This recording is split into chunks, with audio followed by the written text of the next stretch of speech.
Today, we're here with the world-renowned professional wrestler known as Loki. He has currently a 20-plus year career and going. Today, we're discussing his background with video games and his work in the video game industry itself. So, Loki, first off, what is your journey with playing video games?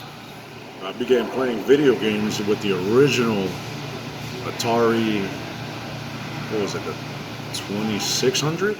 There was several versions of that, like the 2800, the 2600, and like 78. 78. They love those numbers in video games. So I started out with that, playing like Pitfall, Yes. Pong, Pac-Man, the originals that ended up in the arcade too. I remember Mountain King that had a certain theme to it, which is an old song. I remember playing that as a kid with my dad and being afraid of the theme song because it was almost like forewarning that there was danger about it. I remember as a kid being nervous when that music would play.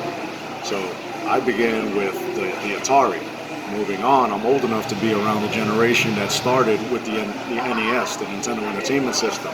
I'm first generation playing Nintendo with Super Mario Brothers. Trying to get to the warp zones past, 3, 4, to get into the 8 stage or the last levels. So figuring out all those tricks of the trades was pretty interesting. And then one of my favorite games on NES was actually not Super Mario Brothers or a lot of the common games. My favorite game was actually Bionic Commando. Yes. Bionic Commando was a very challenging game, but I was really attracted to it and I played it a lot as a kid. I would never be able to beat it until I was older and played it on the computer with an emulator. There you go. So it took forever to do, but I finally did it. What did it take? What was different on the computer? Just the ability to continue playing, whereas originally in the 80s, you didn't have an ability to continue playing. After you lost all your lives, you had to start over. So having updated technology kind of helps. So moving on from that and the Nintendo Entertainment System, I went to Genesis. So going to Genesis, Sonic the Hedgehog, I'm in that area of 92, 91, 92 right now. So I remember Sonic Tuesday. The hype building up to releasing Sonic the Hedgehog. That was big. Really big business. Really big marketing business. And I remember getting a Genesis for Christmas one year.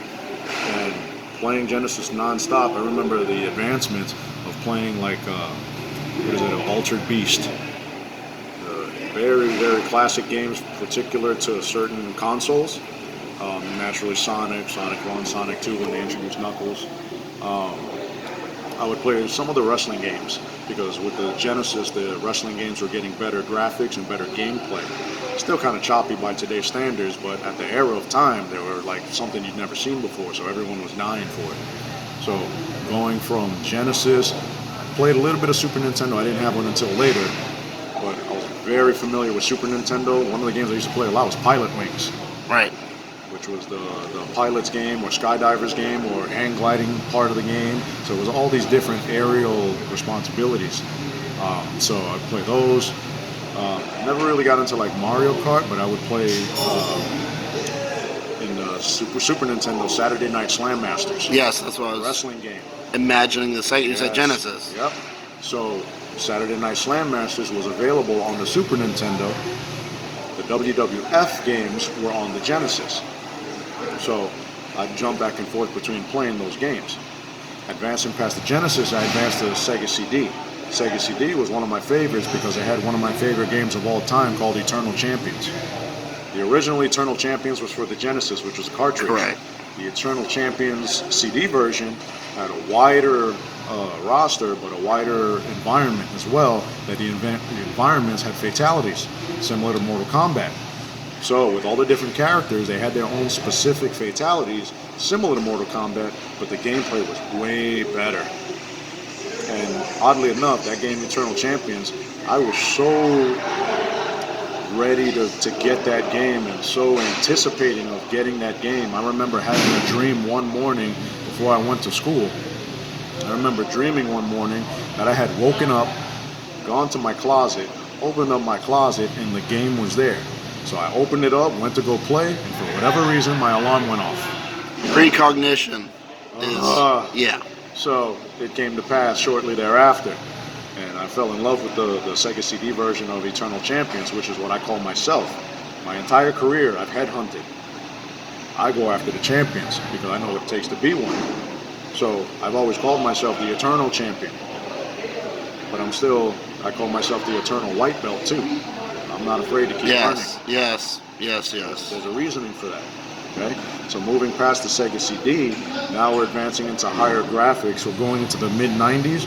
Now you're dealing with, what is it, the 32X? That was the adaptation on the Sega Genesis. Yep. Sliding into the cartridge slot.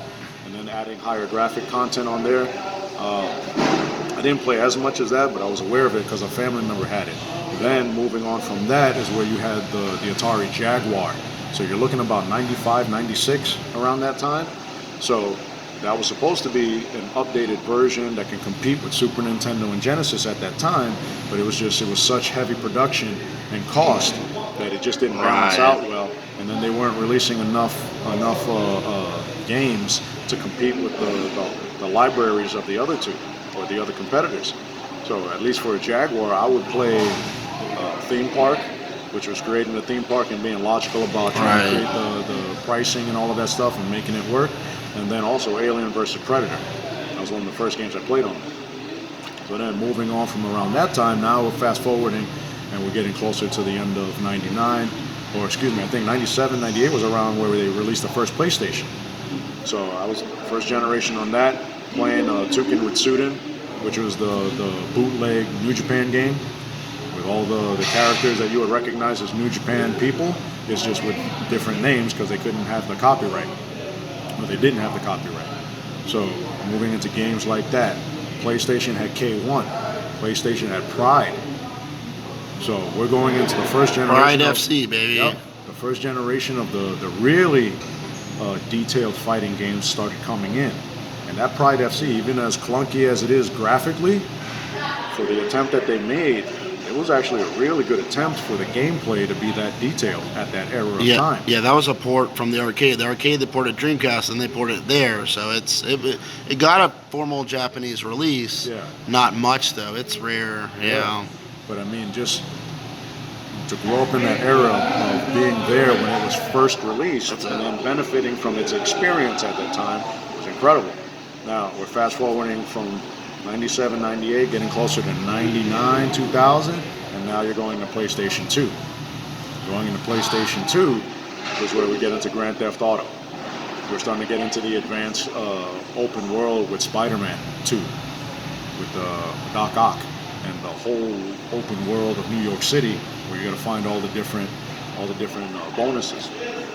So moving from there, then getting busy with pro wrestling, I wasn't playing as much, so I backed away a little bit from playing because I got busy with traveling and doing all of that.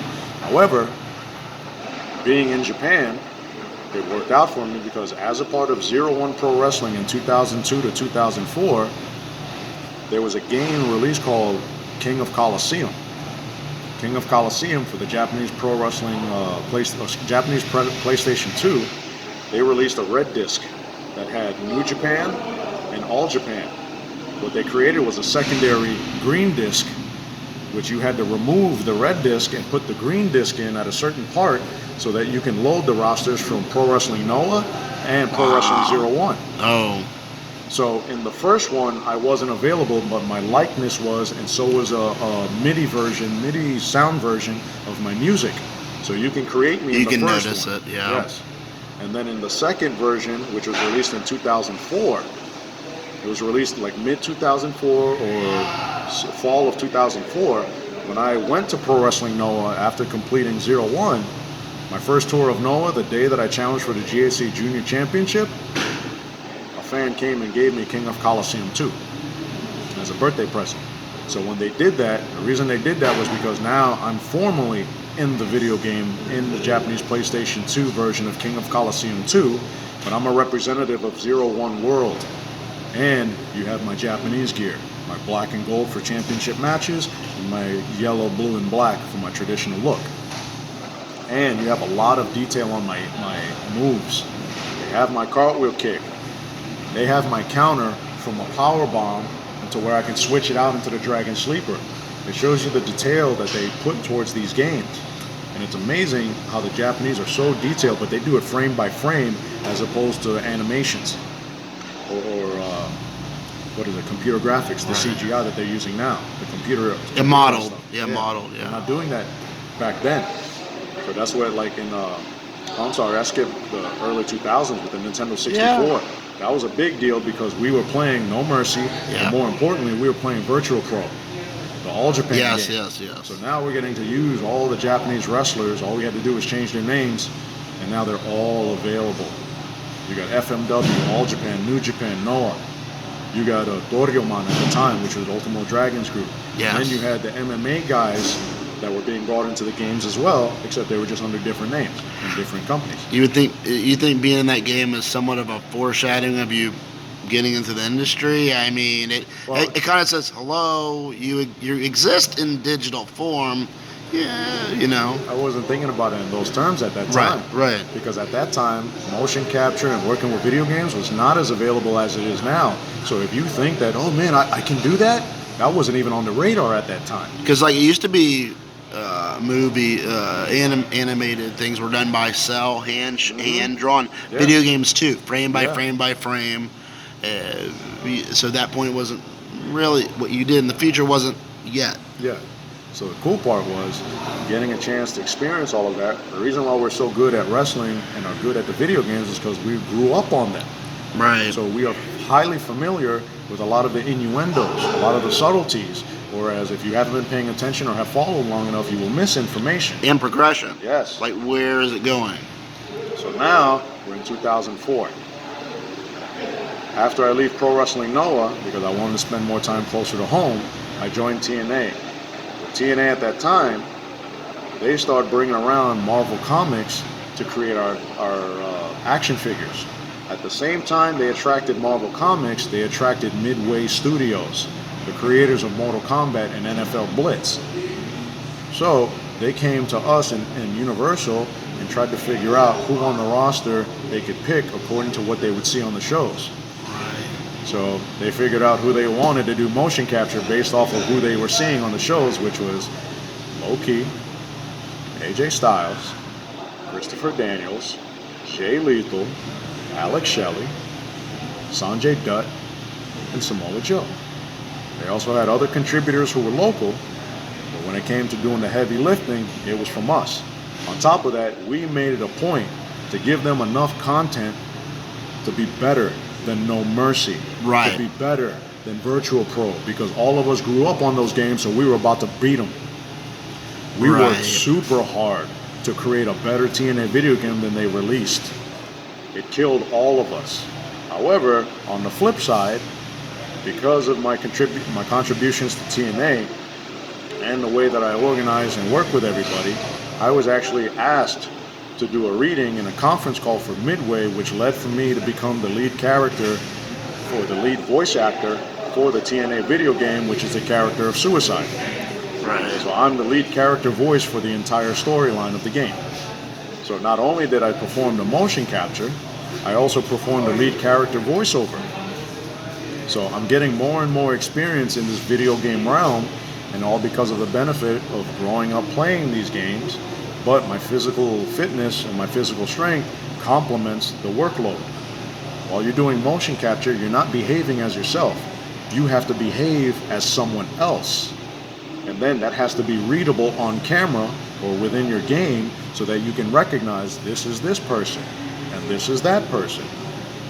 So instead of making it like vanilla and you just change their hair, vanilla and you just change a theme. Yep. Because small detail.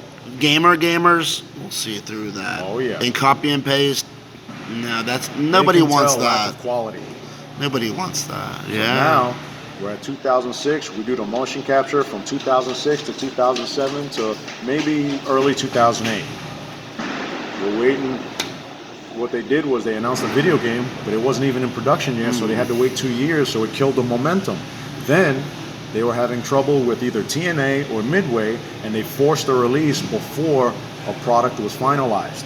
So that's why you got such shitty gameplay and such shitty arsenals from wrestlers who are down doing moves in a video game that they normally don't even do on camera. Right. So there was a disconnection not only from the audience who were buying these games and playing them, the wrestlers were pissed. So this was 2008 now. But now, 2009, 2010, I'm with WWE. That was just a dead zone. Because they could have cared less. I came to them with ideas left and right, and they could not be bothered. So it is what it is. They tried to bury me and tried to make me forgettable in front of the WWE universe. Yeah, no problem. They can forget about Cabal.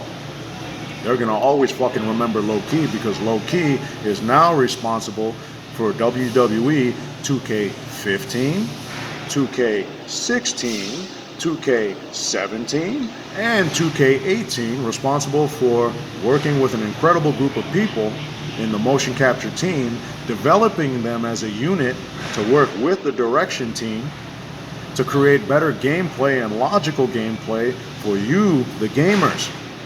So I'm responsible for putting together all of these puzzle pieces to improve the gameplay. WWE wanted Cabal to be forgotten. Everybody's going to remember Low Key because millions of gamers know his work is appropriate for what he's doing.